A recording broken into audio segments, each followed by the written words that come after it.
கிழக்கு சீமை கிழக்கு சீமையில் தானே ராதிகாவும் விஜயகுமார் சாரும் அண்ணன் தங்கச்சியா. அதில் நானும் நடிக்கிறதா தான் லொக்கேஷனுக்கெல்லாம் போயிட்டு என் பர்த்டே அதுவுமா எல்லாம் சாக்லேட்டெல்லாம் கொடுத்தா எல்லாத்தையும் வாங்கிட்டு அதுக்கப்புறம் சொல்கிறாரு டைரக்டர், இதில் உன் கேரக்டர் வேணான்னு எனக்கு தோணிச்சு, அதனால் இல்லைன்னாரு. எனக்கு செம கோவம். அங்கேயே பிடிச்சி அவரை திட்ட, யாரையோ போடுறதுக்காக தான் என்னை வேணாங்கிறீங்கன்னு சொன்னோன்னே, யாரையாவது போட்டேன்னா என்னை செருப்பால் அடின்னு சொல்லிட்டு அவர் ஷூவை கைட்டுன்னு அடித்தார். அவ்வளோ பெரிய சண்டை நடந்து அதுக்கு எழுதுனது ரத்னகுமார் சார். அவர் என்னை வெட்டுறதுக்கெல்லாம் வந்துட்டார் கத்தி எடுத்துன்னு. எங்கள் டைரக்டரை எங்கள் ஊர்லேயே வந்து திட்டுவியா அப்படின்னு சொல்லி அவ்வளோ பெரிய சண்டை நடந்தும் அடுத்த படம் கருத்தம்மாவில் என்னையை தான் கூப்பிட்டார். அந்த அளவுக்கு நாங்கள் வந்து சண்டையும் போட்டுக்குவோம், சேர்ந்தும் இருப்போம்.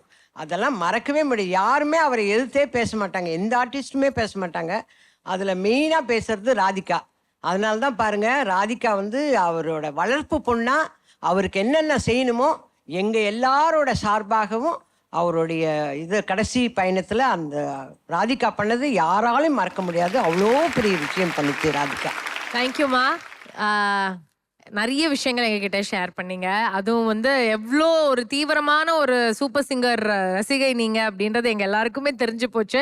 அவ்வளோ அழகாக நீங்கள் அவங்கள ஃபாலோ பண்ணி அவங்கள பிளஸ் பண்ணிட்டு இருக்கீங்க. ஸோ தொடர்ந்து நீங்கள் இதை பண்ணிக்கிட்டே இருக்கணும்.